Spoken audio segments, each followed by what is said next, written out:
ஆண்டுடைய பரிசுத்த நாமம் மகிமைப்படுவதாக. நீங்கள் சுகமாயிருப்பீர்கள் என்று கர்த்தருக்குள் விசுவாசிக்கிறேன். நல்ல வார்த்தை என்கிறதான இந்த ஒளி தொகுப்பு உங்களுக்கு நிச்சயம் ஆசீர்வாதமாக இருக்கும்.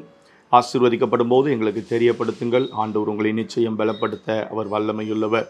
இன்றைய நாளிலும் தேவன் நமக்கு தருகிற கர்த்தருடைய வார்த்தை சங்கீத புஸ்தகம் 7ஆம் சங்கீதம் 2வது வசனத்தை நான் உங்களுக்காக வாசிக்கிறேன்.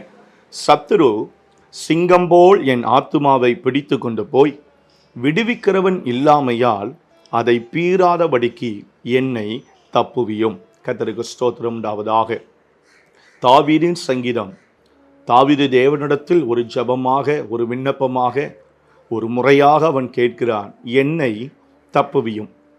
எவ்விடத்திலிருந்து, யாரிடத்திலிருந்து தப்புவிக்க வேண்டும் என்றால் சத்துருவின் கைகளிலிருந்து என்னை தப்புவியும். அந்த சத்துருவின் குணம் என்ன என்பதை இங்கு பார்க்கும் பொழுது அவன் பீறாதபடிக்கு, அப்படியானால் கொடூரமானவன், அரக்க குணம் உள்ளவன், என் வாழ்க்கையை சிதைக்க நினைக்கிறவன், அப்படிப்பட்ட சத்துருவின் கைகளிலிருந்து என்னை தப்புவியும் சொல்லிவிட்டு ஒரு குறிப்பை அங்கே சொல்லுகிறான்.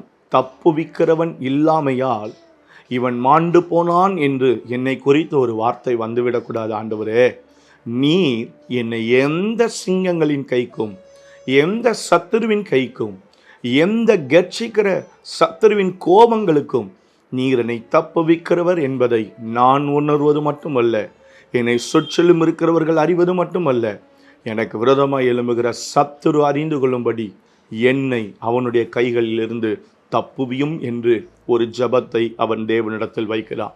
ஆண்டவர் அந்த தாவீதின் ஜெபத்துக்கு பதில் கொடுத்தார். இன்றைக்கும் உங்களையும் என்னையும் தப்புவிக்கிற தேவன், உங்களையும் என்னையும் விடுவிக்கிற தேவன், சத்துருவின் கிரியைகளிலிருந்து, சத்துருவின் காரியங்களிலிருந்து, கட்டுகளிலிருந்து, ஆமென், அவன் பீறி போடாதபடிக்கு, நம்முடைய வாழ்க்கையை சிதைத்து விடாதபடிக்கு, நம்முடைய குடும்பங்களை, நம்முடைய ஸ்தோத்திரம் குடும்ப சமாதங்களை ஆமென் அவன் சீரழித்து விடாதபடிக்கு நம்மை தப்புவிக்கிற தேவன் ஒருவர் நம்மோடு கூட இருக்கிறார். தாவீதுக்கு உதவி செய்தவர் ஜெபிக்கும் போது உங்களுக்கும் எனக்கும் உதவி செய்து தம்முடைய கிருபையினாலும் வல்லமையினாலும் சத்துவத்தினாலும் உங்களையும் என்னையும் தப்புவித்து நம்மை கரை சேர பண்ண என் தேவன் போதுமானவர். இந்த வார்த்தையின்படியே உங்களை நடத்துவாராக. நல்ல தெய்வமே, இந்த வார்த்தையின்படியே உடைய பிள்ளைகளை ஆசீர்வதியும்.